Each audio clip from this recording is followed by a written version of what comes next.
Installing the G3 Sidewinder is always best with 2 or even 3 people, but in this down and dirty presentation, I will show you how one person can effectively install the parts necessary for this boom.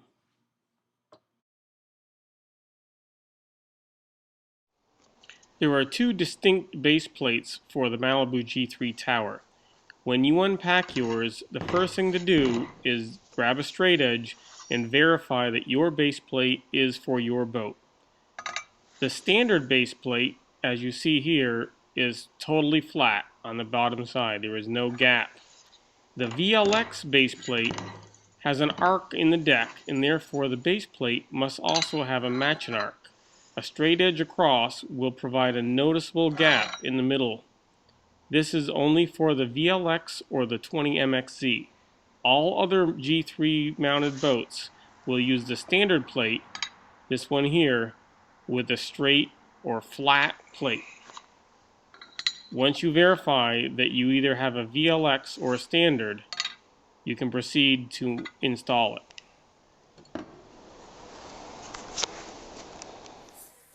In this video, I am going to show you how to install the base plate by folding the tower. If you have 2 or even 3 people, I highly recommend that you leave the tower in the upright position and simply lift it up and put it back down complete. With a stand, you can release the gas strut, remove the knob, and lower the tower onto some sort of a stand to support it while you're going to install the base plate. You're going to find the white and black anchor light wire and cut it underneath the gunnel. This gives you enough room to then go back and butt splice it later. Pull the anchor light up through the base plate and out. There are 3 studs holding the base plate to the boat itself. Go ahead and remove those 3 nuts. It's a 3/4 inch socket. And remove the backing plate that is underneath. If the tower is currently folded, you can remove everything without worry about the tower falling off or falling over. If you are using help, then someone should hold the tower.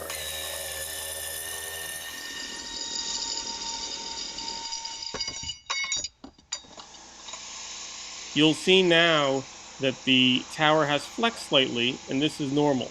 There is a little outward pressure on the tower. If you're by yourself again, give this some thought and do it gently, but you can wiggle and move up the base plate so that it is completely out. Find a spot where it will balance, insert the base plate onto the studs, and then lower it carefully back into the pre-drilled holes in the boat.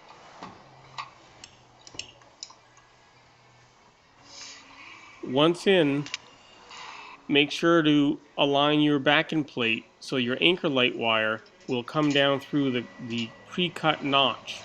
If you install the backing plate backwards or upside down, you will not get your anchor light wire back through the proper hole.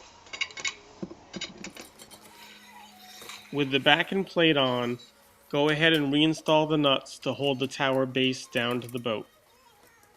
As I am snugging them up, I like to double check the fit against the deck of the boat.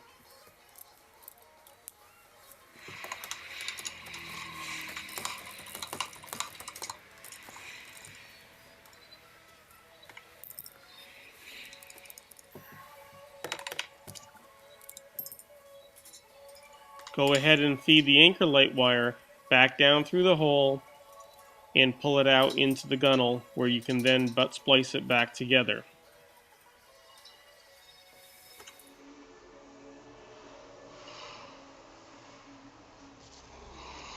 Lift the tower back into position and reinstall the gas strut.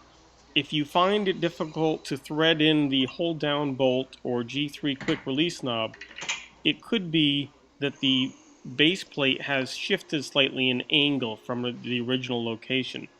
Malibu has enlarged the holes nicely so that you can adjust this back and forth just by loosening the bolts a little bit and twisting the base.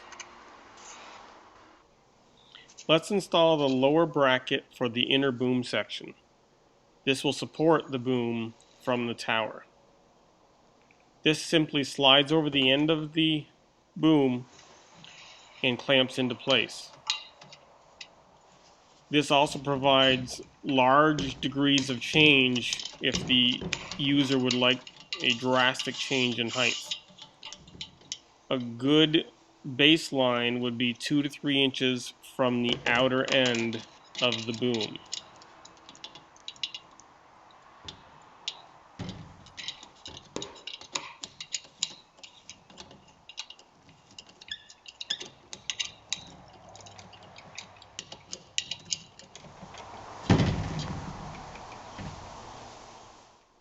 To prepare the upper bracket for installation, go ahead and remove the 4 bolts holding the clamshell together.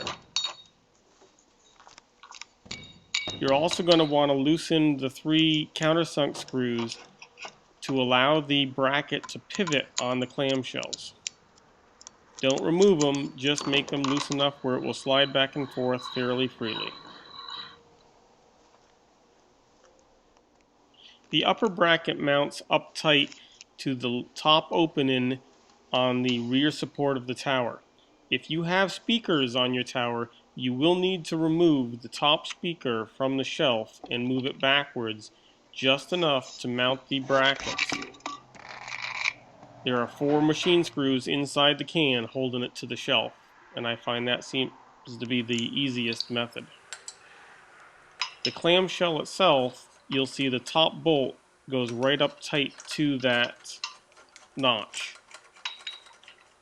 Go ahead and mount the clamshells together with the bracket on the outside and just snug it into position.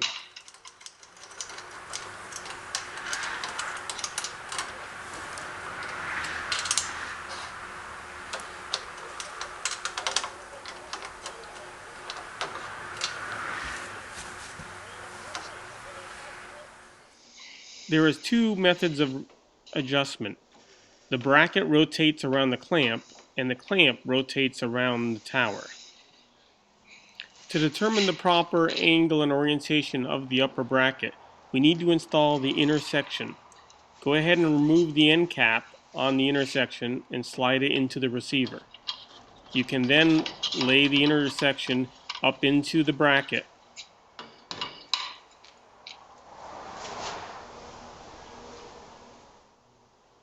The goal is to have the upper bracket both parallel to the inner section at the upper point and have it flat against the intersection as it lays back into it.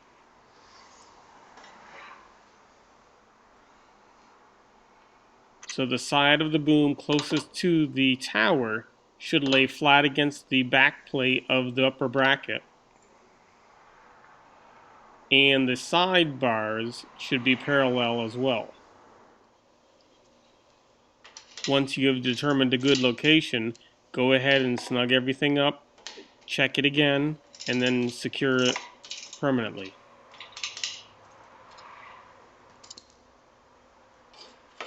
The receiver allows the inner boom section to slide back and forth, finding the perfect home in the upper brackets.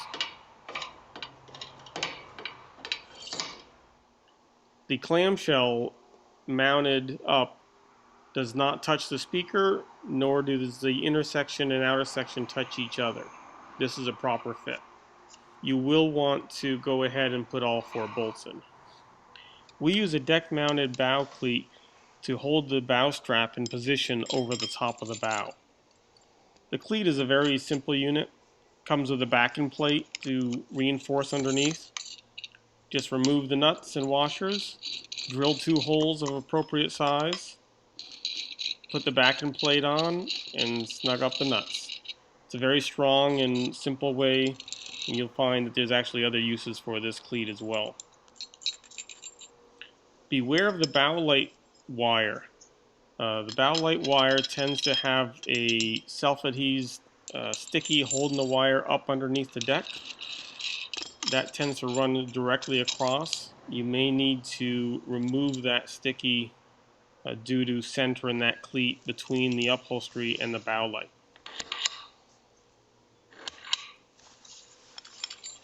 On boats that have bow tanks, you are going to have to remove the bow tank.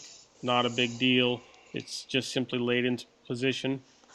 If you do not have a bow tank, you can simply reach up underneath the upholstery cushion and and drill that into place. The bow strap goes around the bow eye. Bring the two loops together and simply feed them up through the middle of the cleat. We are not attaching to the cleat. All the strength is coming from the bow eye.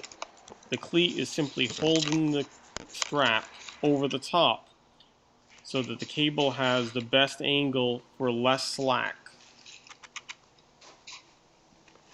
Once again, strap comes off the bow eye, up over the opposite side of the bow, and through the cleat. Cleat does nothing more than hold it from sliding off.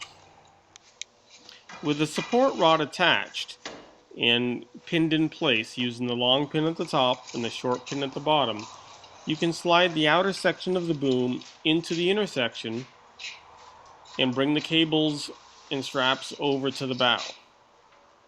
There are two adjustments on the straps, allowing full adjustment, and I suggest that you do this one at a time. Pick a cable and adjust it so it's a good tight. Once that's done, you can do the second one. They are going to hook together with the carabiner. You see the two straps and two adjustment buckles. You will have to unclip them to adjust the straps, but there should be plenty of strap length for all boats. When you're all said and done, of course, slide the boom pad over the top, and that'll protect your boat.